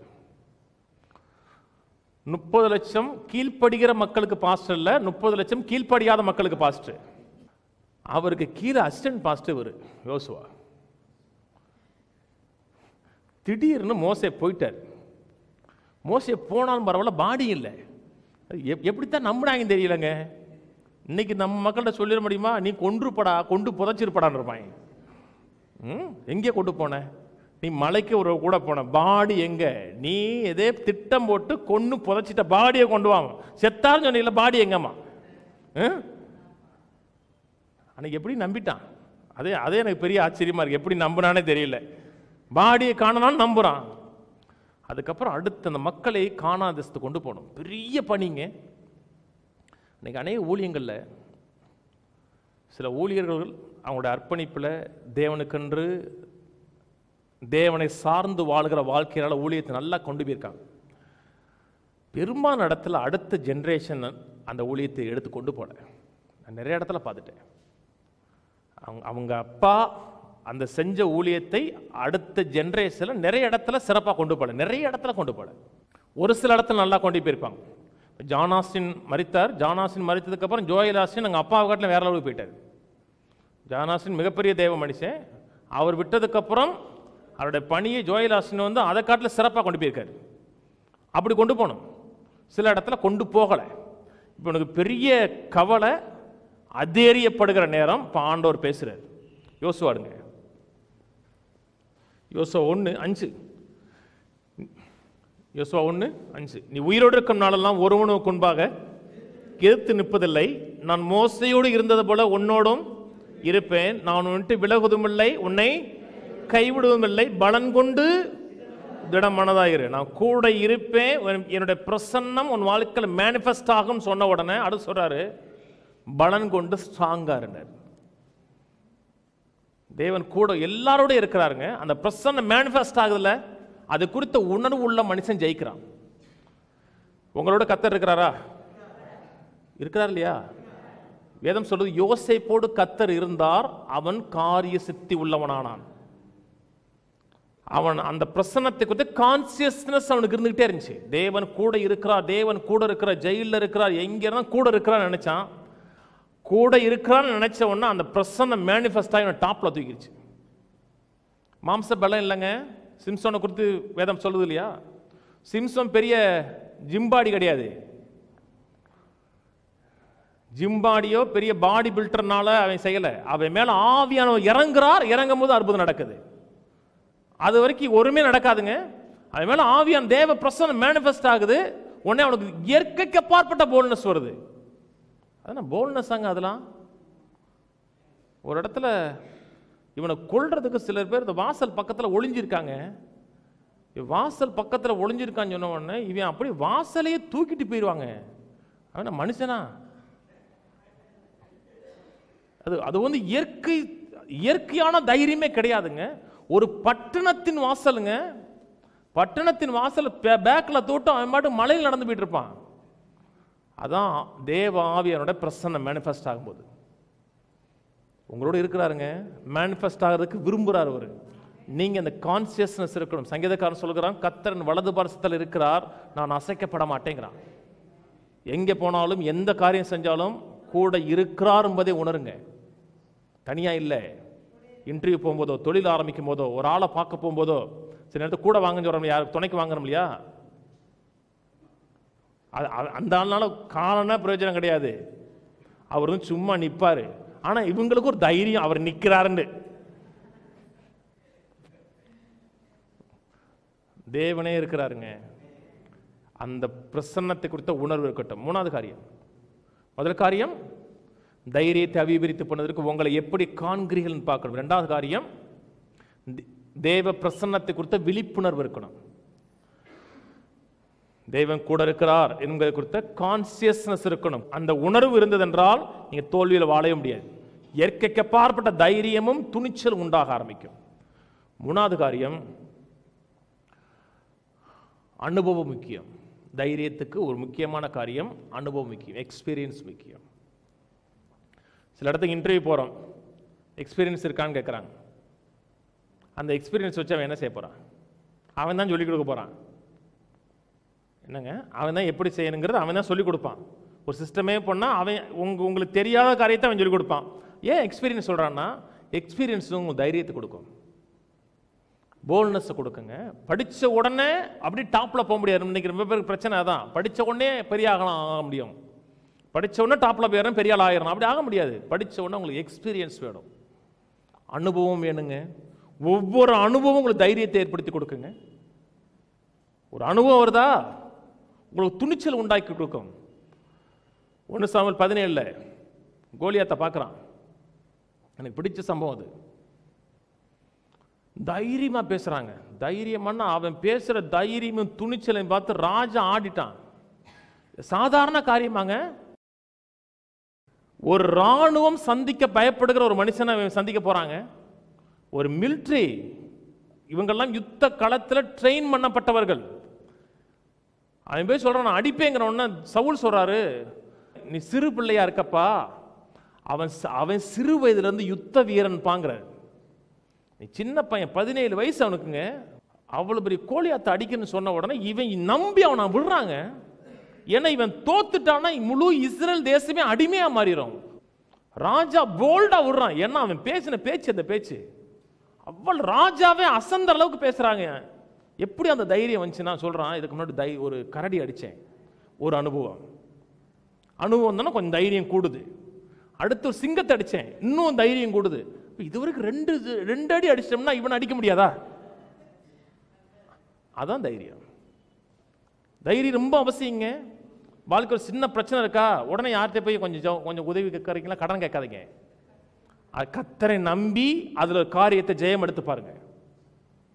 முக்கியங்க. டக்குன்னு உதவி எவன்கிட்ட கடன் கேட்கலாம் அப்படி போகக்கூடாது. அப்புறம் வாழ்நாளுக்கு உங்க மனதில் வரதெல்லாம் அந்த கடைக்காரன் இந்த கடைக்காரன் 1.5 பைசா கொடுக்குறானா, அவன் 1.25 பைசா கொடுக்குறானா, அது 2.25 பைசா கொடுக்குறானா, நீங்க இது வரைக்கும் ஒரு வெற்றியை கூட அனுபவிக்க முடியாது. என்கிட்ட ஒரு பிரின்சிபல் வச்சிருக்கேங்க. மெய்யாவே ரொம்ப நீடுனா நானே செஞ்சிருவேன், நீங்க கேட்க வேண்டிய அவசியமே இருக்காது. ஆனா என்கிட்ட உதவின்னு கேட்டுட்டீங்கன்னா நான் கொடுக்க மாட்டேன். இது நான் வச்சிருக்க கோட்பாடு. ஏன் தெரியுமா? கண்கள் என் மேல விழக்கூடாது. நான் ரட்சகர் கிடையாதுங்க. இன்னும் 1000 கோடி என் கையில் இருந்தால் கூட அந்த நிலையில் தான் இருப்பேன். சின்ன காரியமாக நீங்கள் தேவன்கிட்ட போய் பழகி பாருங்க, தேவன்கிட்ட கேட்டு பாருங்க. கேட்டு பார்த்தோன்னா உங்க தைரியம் உண்டாகும். இந்த இது கொடுத்துருக்காரா அப்போ அதையும் கொடுப்பார்ல, அப்புறம் அதுக்கு போவீங்க. இதை கொடுத்துருக்காரா அப்போ அதையும் கொடுப்பார்ல, நாளுக்கு நாள் போல்னஸ் பெருகும். ஆனால் யாராச்சும் உங்களுக்கு வாழ்நாள் முழுக்க உதவி செய்கிற ஆளாக இருந்தீங்கன்னா கோழையாக இருப்பீங்க. சின்ன பிள்ளைய தூக்கி சுமக்கிறோம். பிறந்தவன என்ன செஞ்சீங்க? எல்லாரும் தூக்குறோம். இல்லை ஒத்த மகங்க, அவன் கால் வந்து தரையிலே படக்கூடாதுன்னு நினச்சி போறங்க, தூக்கிட்டே போவாங்க. சவள பிள்ளையா இருக்கும், அந்த கால் அப்படியே சூம்பி கிடக்கும். அப்படியே இன்னைக்கு ரொம்ப பேருக்கு வாழ்நாள் முழுக்க தூக்கிட்டே இருக்கணும். நீங்கள் தூக்குங்க, நாங்கள் தூக்குவோம், இவர் தூக்குங்க. அங்கே போனால் அந்த பாஸ்டர் தூக்கவே மாட்டுக்காரு, இங்கே தூக்கவே விட மாட்டேன், உங்களை நடக்க விடுவேன். உங்களுக்கு ஸ்ட்ரென்த் வரணுங்க. சின்ன சின்ன காரியங்களையும் வெற்றி எடுத்து பாருங்க. நாளைக்கு பெரிய காரியங்கள் வரும்பொழுது உங்களுக்கு போல்னஸ் வரும். சில காரியங்கள் நான் துணிஞ்சு செய்கிறேன் தெரியுமா? ஏன் செய்கிறேன்? நிறைய சின்ன சின்ன வெற்றி எடுத்திருக்கேங்க. சின்ன சின்ன வெற்றி எடுக்கும்போது அடுத்து பெரிய வெற்றி எடுக்கிறதுக்கு இதை செஞ்சிருக்காருன்னா அதை ஏன் செய்ய மாட்டார்? உங்கள் வாழ்க்கையில் சில நன்மைகள் செஞ்சிருக்கிறாரா? ஒன்று கூட செய்யலையா? அதை எண்ணி பாருங்க. அந்த எக்ஸ்பீரியன்ஸ் உங்களை அடுத்த லெவலுக்கு கொண்டு போயிடும். எக்ஸ்பீரியன்ஸ் முக்கியங்க. நான் அடிக்கடி சொல்றேன், சின்ன சின்ன காரியங்களை ஜெயிச்சு பாருங்க. எடுத்தோடனே பெரிய ப்ராஜெக்ட் போடாதீங்க, சின்ன ப்ராஜெக்ட் அடிங்க. உங்களுக்குள்ள கான்ஃபிடென்ட் உண்டாயிரும். அதுக்கு அடுத்த அதை போடுவோம். எடுத்தவொடனே 1 கோடிக்கு ப்ராஜெக்ட் போடக்கூடாது. எடுத்தவொடனே 2000, 3000, 4000 அப்படியே போட்டே வரணும். அந்த 2000 நின்றக்கூடாது. தேராக கூட இருக்கிறாருன்னு அர்த்தம். அப்படி அப்படி அப்படி வர வர வர நாளுக்கு நாள் மேலே போயிட்டே இருக்கணும். ஸ்டேக்னண்ட் ஆயிடக்கூடாதுங்க. ஆனால் சில வெற்றிகளை நீங்கள் அனுபவிச்சே ஆகணும். அதுக்காக தான் சில காரியங்களை மோட்டிவேட் பண்ணுறேன், செஞ்சீங்கன்னு சொல்கிறேன். சிறுசாக செய்யுங்க. அனுபவங்கள் வந்து பெரிய காரியங்க. இந்த கார்த்தி மதன்லாம் அடிக்கடி சொல்லுவேன், வேலை கூட முக்கியம் இல்லடா, எக்ஸ்பீரியன்ஸ் முக்கியண்டாமே. எக்ஸ்பீரியன்ஸ் பெரிய பெரிய சொத்துங்க, தெரியுமா? சில வெற்றிகளை அடிச்சிட்டீங்களா? அப்போ நிறைய வெற்றியை அடிப்பீங்கன்னு அர்த்தம். 4வது காரியம், அப்ரிசியேஷன் இருக்கணும். உங்களுக்கு உங்களை தட்டி கொடுப்பதற்கு ஒரு ஆள் இருந்துகிட்டே இருக்கணும். ரொம்ப முக்கியங்க தைரியத்துக்கு. எப்போ பார்த்தாலும் நொங்குன்னு கொட்டிட்டோம்னா போயிடும். ஆமாம் பெருசாக செஞ்சுட்டான், இது எவன் செய்யலாம், எல்லாரும் செய்வான், பெருசையாத செஞ்சுட்டாரான் அவர், புசுக்குன்னு போயிடும். அப்படியே அதாவது சீர்திருத்தணும், கடிந்து கொள்ளணும், பிள்ளைகளுக்கு எல்லாம் செய்யணும். ஆனால் பிள்ளை ஒரு காரியம் எல்லாம் செய்கிறான்னா சூப்பர் வெல்டன் அப்படி தட்டி கொடுக்கணும். அப்போஸ்தலன் பவுல் செய்கிறாருங்க. தீமோத்தேயு வந்து ஊழியத்தில் கவலைப்படுறாரு, பயப்படுறாரு. அவர் சொல்கிறாரு, உன்மேல இருக்க வரத்தை நினைப்பூட்டி அனல் மூட்டி விடுகிறேங்கிறாரு. உன் மேலே கை வச்சாங்க இல்லையா, அதை நினைச்சு பாருன்னு அவனை என்கரேஜ் பண்ணுறாருங்க. உனக்கு பயமுள்ள ஆவி கொடுக்கலப்பா, அன்பும் பலமும் தெளிந்த புத்தியும் கொடுத்திருக்கிறார் என்பதை அவனை கூட இருந்து என்ன செய்கிறார்? ஏன்னா அவரு எபேசு சபைக்கு பாஸ்டுங்க, பெரிய சர்ச்சுக்கு சின்ன பையன் பாஸ்ட், பெரிய காங்கிரிகேஷனுக்கு சின்ன பையன் பாஸ்டா இருக்கும்போது அதேரியம் வருது. 1 தீமோத்தேயு 4 சொல்றாரு, அவனை அப்படியே என்கரேஜ் பண்ணுகிறார். நீ தேறுகிறது யாவருக்கு விளங்கும்படி இவையிலே சிந்திச்சு கொண்டிருக்கிறார், நீ தேறிடுவேங்கிற சொல்றாரு. ஒரு ஆள் தட்டி கொடுக்கணும். பாஸ்டர் எனக்கு தட்டி கொடுக்கறதுக்கு ஒருத்தருமே இல்லையே. உங்களுக்கு 2 கை இருக்குல்ல, உங்களையே நீங்க தட்டி கொடுங்க. சூப்பரா பண்ணிட்ட, கர்த்தருடைய தயவுனால் நல்லா பண்ணிட்ட, நீ ஏன் சோர்ந்திருக்கிற அப்படின்னு உங்களை என்கரேஜ் பண்ணுங்க. தாவீதை குறித்து சொல்லப்பட்டிருக்கு, தேவனாய் கர்த்தருக்குள் தன்னை என்கரேஜ் பண்ணிக்கிட்டான் இருக்கு. என்கரேஜ் ஹிம்செல்ஃப் இன் தி லார்ட். கர்த்தருக்குள் தன்னை திடப்படுத்திக் கொண்டான், என்கரேஜ் பண்றான். யாருமே இல்லையே, உங்களை என்கரேஜ் பண்ணுங்க. பேசுங்க, ஒவ்வொரு நாளும் உங்களை பார்த்தே பேசுங்க. உங்களை பார்த்து நல்லது பேசுறதுக்கு யாருமே இல்லையா? நீங்களாம் பேசாதீங்க, அதுக்கு பேர் அதுக்கு வேற. நீங்களா பேசுனீங்கன்னா பிரச்சனைன்னு அர்த்தம். உங்களை பார்த்து பேசுங்க, உங்களை பார்த்து எய்ம் பண்ணி பேசுங்க. ஒரு நாளைக்கு ஒரு பெண்ணுக்குள்ளாக 20,000 வார்த்தைகள் உருவாகுது, ஒரு ஆணுக்குள்ள 7,000 வார்த்தைகள் உருவாதுங்கிறாங்க. இந்த விஷயத்தில் ஆண்கள் கம்மி தான். அதனால தான் நீங்கள் பொம்பளைகிட்ட பேச ஆரம்பிச்சிங்கன்னா நிப்பாட்ட முடியாது. நிப்பாட்டுன்னா முடியாது. இப்போ தானே ஆரம்பிச்சிருக்கேன், 13,000 வார்த்தை இருக்கு.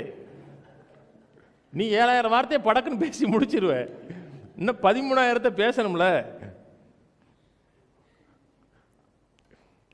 சண்டையில் அதிகமாக யார் பேசுவாங்க? நமக்கு பேச அவங்களுக்கு முடிஞ்சிடும். ஆனால் அடுத்து 7,000 இல்லையே வார்த்தை வரமாட்டுக்கு. அவங்களுக்கு 13,000 பேலன்ஸில் கிடக்கு. அதனால தான் அது அப்படியே முற்போக்க பயன்படுத்துங்க. முற்போக்க பயன்படுத்துங்க. இன்னைக்கு நிறைய ஆண்கள் வந்து வீட்டில் பேச மாட்டேங்க சொல்கிறாங்க இல்லையா? மெயின் மேட்டரே அதான். அவர் எல்லாருமே வெளியே பேசுகிறாரு. இங்கே வந்து பேசுறதுக்கு ஒன்றுமே இல்லாமல் போயிருக்கு. ஆனால் இவங்க எங்கேயுமே பேசலை, வீட்டிலேயே உட்காந்துருக்காங்க, பேசுறதுக்கு ஆள் இல்லை. இப்போ இவங்க வந்து பேசணும் ஒரு ஆள். அதனால் வீட்லேயும் வந்து முற்போக்கா பேசுங்க. நான் சொன்னதை விளங்குச்சுங்களா? இல்லாததை இருக்கிறதை போல ஆளைங்க. இன்னும் முக்கியமான காரியம், ஒரு காரியம் பேசும் பொழுது இது என் வாழ்க்கையில் நடக்க வேண்டுமா என்று யோசிச்சு பேசுங்க. இதைத்தான் நான் விரும்புகிறேனா, இது என் வாழ்க்கையில் நடக்க வேண்டுமா என்று யோசிச்சுட்டு அப்புறம் பேசுங்க. கண்டதெல்லாம் பேசக்கூடாது. நான் கோபத்தில் வந்து கண்டுக்கடங்கா பேசிடுவேன். நீங்களும் நிப்பாட்டிடுங்க. இதை நான் பேசும் பொழுது இது என் வாழ்க்கையில் நடக்கணுமா, இதைத்தான் நான் எதிர்பார்க்கிறேனா அப்படி என்று யோசிச்சுட்டு அப்புறம் பேசுங்க. பேச்சு முக்கியங்க. போன வாரம் சொன்ன இல்லையா, 2 எக்ஸ்பெரிமெண்ட்டு, இந்த சோத்துல வச்ச எக்ஸ்பெரிமெண்ட். யூடியூப்ல பார்த்தீங்களா? யூடியூப்ல நிறைய போட்டிருக்காங்க. அதை வச்சு முத அவர் தான் கண்டுபிடிச்சது. நீங்கள் பேசுகிற வார்த்தைகள் சோத்திலேயே மாற்றத்தை ஏற்படுத்திடும். பேசுங்க, ஒவ்வொரு நாளும் பேசுங்க. மரணமும் ஜீவனும் நாவின் அதிகாரத்தில் இருக்கும். நீதிமொழி 6 சொல்றாரு, வாயின் வார்த்தையினால் பிடிபட்டாங்கிறாரு. இதை மெய்யாவே நான் விரும்புறேனா அப்படின்னு பேசுங்க. எதை விரும்புறீங்களோ அதை தெரிந்தெடுத்து பேசுங்க. ஒரே ஒரு சம்பவம் சொல்லி முடிக்கிறேன். 1920 அவர் பேரு எமில் குய். எமில் குய் பிரெஞ்சுக்காரரு. எமில் EMILE எமில் குயில், COUE குயில். எமில் குய் அவர் பேர். அவர் ஒரு ஃபார்மசிஸ்ட். அவர் தன்னிடத்தில் வியாதிக்காக வந்த எல்லாருக்குமே ஒவ்வொரு நாளும் எப்பப்பெல்லாம் எந்திரிக்கிறியோ, ஒரு காரியத்தை சிந்திக்கிறியோ, ஒரு காரியத்தை சொல்லுன்னு இருக்காரு. In every day, in every way I am getting better and பெட்டர்னு சொல்லியிருக்காரு. In every day, in every way I am getting better and better சொல்லிட்டு இருக்கு. ஒவ்வொரு நாளும் ஒவ்வொரு விதத்திலையும் நான் சிறப்படைஞ்சுக்கிட்டே இருக்கேன் அப்படி சொல்லிட்டு இருக்காரு. ஆயிரக்கணக்கான ஆட்கள் வந்திருக்காங்க. மெஜாரிட்டியான ஆட்கள் மருந்தே இல்லாமல் சுகமாயிருக்காங்க. மருந்து கிடையாது. இன் every day, in every way I am getting better and better. ஒவ்வொரு நாளும் ஒவ்வொரு விதத்திலையும் நான் சிறப்படைந்து கொண்டே இருக்கிறேன் சொல்லியிருக்காரு. சொன்னவல்ல முக்காவாசி ஆட்கள் சிறப்பு நோயிலிருந்து வெளியே வந்துட்டாங்கிறாங்க. அதை சைக்கோ தெரப்பிங்கிறாங்க. அதை அதனால தான் பேர் கொண்டு சொன்னேன். இன் every day, in every way I am getting better and better. 1926 அந்த மனுஷன் இறந்துட்டார். பிரெஞ்சில் இருந்த ஒரு ஃபார்மசிஸ்ட். நீங்கள் பேசும் பொழுது உங்களோட சரீரம் கேட்குது, அட்மாஸ்பியர் கேட்குது. பேச பேச உங்களுக்கு தைரியம் உங்களுக்கு பில்டப் ஆகும். ஃபுட்பால் மேட்ச்சு, கிரிக்கெட் மேட்ச் இருக்கு இல்லையா? ஃபுட்பால் மேட்ச் முடிஞ்சதுக்கப்புறம் ஆஃப் விட்றான் இல்லையா? ஃபர்ஸ்ட் ஹாஃப் செகண்ட் ஹாஃப் முடியும் இல்லையா? ஃபர்ஸ்ட் ஹாஃப் முடிஞ்ச உடனே ரூம்குள்ளே போவாங்க. ரூம்குள்ளே பெப்டாக்கர்ஸ் இருப்பாங்க. அதாவது அவங்கள உற்சாகப்படுத்தக்கூடிய ஆட்கள் இருப்பாங்க. அதுக்கு நிறைய இடத்துல பிரசங்கர்களே கூப்பிட்றாங்க. கூப்பிட்டு அவனுக்குள்ள நீ ஜெயிச்சிடலாம், நீ கோல் போட்டுடலான்னு அந்த 10 நிமிஷம் பேசுறது வந்து அடுத்த செஷன்ல வர வேற ஆளா வருவாங்க. அதான் பேசுறது. நம்ம ஊர்ல இப்ப கடைப்பிடிக்கிறாங்க பார்த்தீங்களா? உள்ள வந்தோம் அப்படி குழி நின்று பேசுவாங்க தெரியுமா? அப்போது நீ டீ சாப்பிட்டியா, நான் டீ சாப்பிடல, நீ எப்போ டீ சாப்பிடல, அப்படி பேச மாட்டாங்க. நீ பார்த்துருக்கீங்களா இல்லையாங்க? இப்படியே கூடுவாங்க. அவங்க போது பேசுவாங்க. என்ன பேசுகிறாங்க? நீ டீ சாப்பிட்டியா, நான் கொஞ்சம் தான், அப்படி சொல்லி பேச மாட்டாங்க.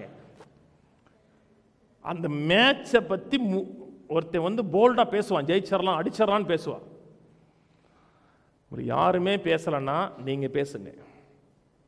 பேசி உங்களோட தைரியத்தை ஒவ்வொரு நாளும் பில்டப் பண்ணுங்க. புரியுதா? தோல்வி அடையவே கூடாது. தைரியத்தை மனதில் நிறுத்துங்க. மாம்ச தைரியம் இல்லை, தேவன் மேலே, தேவனோட வார்த்தையின் மேலே தைரியம்.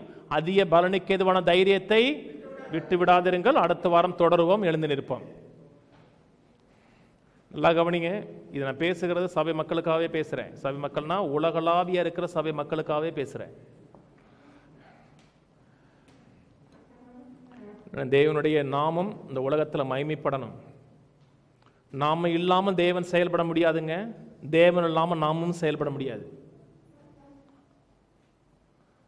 செடியும் கொடியும் இணைந்திருக்கும் பொழுதுதான் கனிகள் வரும். அதனால தனியாக இருப்பதாக உணராதீர்கள். ஒவ்வொரு சூழ்நிலையிலும் கர்த்தர் கூட இருக்கிறாருங்கிற அந்த கான்சியஸ்னஸை வளர்த்து கொள்ளுங்கள். புரியுதா? தெரிந்தெடுத்து பேசுங்க. பேசுறது மாதிரி இருந்துச்சுன்னா பேசாம போயிருங்க. ஆண்டவர் ஒரு லாங்குவேஜ் யூஸ் பண்ணார், மௌன மொழின்னு பேசினார். ஆனால் இடத்துல பேசவே மாட்டார், அமைதியாக இருந்துருவார்.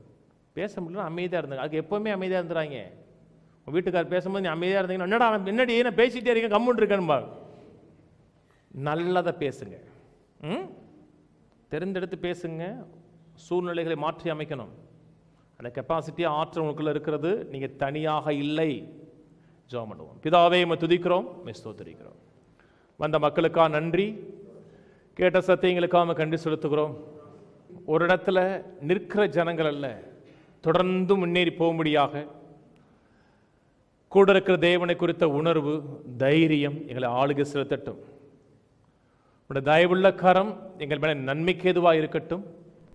உடைய கிருபை எங்கள் வாழ்க்கையில் ஆளுகை செலுத்தட்டும். கிறிஸ்துவுக்குள்ளாக இருக்கிற புதிய அடையாளம் எங்களை ஆளுகை செலுத்தட்டும். தற்காலிகமான அடையாளத்துக்குள்ளாக எங்களை பார்க்காமல் நித்திய அடையாளத்துக்குள்ளே எங்களை அடையாளம் காண்கிற மக்களாய் எங்களை மாற்றுவதற்காக நன்றி. வந்த மக்களை ஆசீர்வதிக்கிறேன். உடைய சிந்தை, உடைய எண்ணம், உடைய உணர்வு வாழ்க்கையில் ஆதிக்கம் செலுத்த வேண்டுமா ஜெபிக்கிறேன். உமக்கு நன்றி செலுத்துகிறோம். புதிய புதிய வெற்றிகளை அனுபவிக்கவும், ருசி பார்க்கவும், தைரியம் கொள்ளவும் உதவி செய்வீராக. தங்களை தாங்களே பலப்படுத்தி கொண்டு தேவனோட வார்த்தை உச்சரித்து ஜெயமெடுக்க உதவி செய்ய வேண்டுமா ஜெபிக்கிறேன். எல்லா கணமும் எல்லா மகிமை எங்கள் வாழ்க்கையில் உமக்கு உண்டாகட்டும். உடைய உயிர்த்தெழுதின் வல்லமை எங்கள் வாழ்க்கையில் செயல்படட்டும். ஆசீர்வதியும் இயேசு நாமத்தில் பிதாவே, ஆமென். கர்த்தராகிய இயேசு கிறிஸ்துவின் கிருபையும் பிதாவாகிய தேவனோட அன்பும் பரிசுத்தாவின் ஐக்கியமும் இன்றைக்கும் என்றைக்கும் கிறிஸ்துவின் அருகே மட்டும் இருப்பதாக. ஆமென். கர்த்தரை ஆசீர்வதித்து எல்லா தீமைக்கு விலக்கி காக்க கடவர். கர்த்தர் தம்முடைய தயவுள்ள முகத்தை உங்கள் மேல பிரகாசிக்க பண்ணி உங்கள் மேல் கிருபையாய் இருக்க கடவர். கர்த்தர் தம்முடைய முகத்தை உங்கள் மேல பிரசன்னமாக்கி எல்லை எங்கும் சமாதானம் கட்டளையிட கடவர். ஆமென், ஆமென், ஆமென். துதிகளுக்கு பாத்திரரே, துதிகளின் நாயகரே, துதிகளுக்கு பாத்திரரே, துதிகளின் நாயகரே, துதியில் பெரியவரை போற்றிடுவே, துதியில் வசிப்பவரை வாழ்த்திடுவே, துதியில் பெரியவரை போற்றிடுவே, துதியில் வசிப்பவரை வாழ்த்திடுவே. துதிகளுக்கு பாத்திரரே, துதிகளின் நாயகரே, துதிகளுக்கு பாத்திரரே, துதிகளின் நாயகரே. கல்வாரி சிலுவையில் கரம் விரித்து கனிவா எனக்கு கை கொடுத்து, கல்வாரி சிலுவையில் கரம் விரித்து கனிவா எனக்கு கை கொடுத்து, தூக்கி எடுத்து தோள் சுமந்தி துயரம் நீக்கினீரே, தூக்கி எடுத்து தோள் சுமந்தி துயரம் நீக்கினீரே. நன்றி சொல்லி பாடுவேன், நன்மை செய்த இயேசுவை நன்றியோடு கொண்டாடுவேன். நன்றி சொல்லி பாடுவேன், நன்மை செய்த இயேசுவை நன்றியோடு கொண்டாடுவேன். துதிகளுக்கு பாத்திரரே, துதிகளின் நாயகரே, துதிகளுக்கு பாத்திரரே, துதிகளின் நாயகரே. பக்கத்தோட சொல்லுவோம். தேவன் உங்களை குறித்து, என்னை குறித்து பெரிய கனவை, தரிசனத்தை வைத்திருக்கிறார். தேவன் நம்மை ஜெயிப்பதற்காகவே ஜெனிப்பித்திருக்கிறார். நம் தேவனால் பிறந்தவர்கள், நாம் ஜெயிக்கிறவர்கள், ஆளுகிறவர்கள், ஆளப்படுகிறவர்கள் அல்ல. தேவன் உங்களை ஜெயிக்க வைப்பதற்காகவே உங்கள் கூட இருக்கிறார். கவலைப்பட வேண்டாம், தைரியம் கொள்வோம், ஜெயம் எடுப்போம். ஆமென்.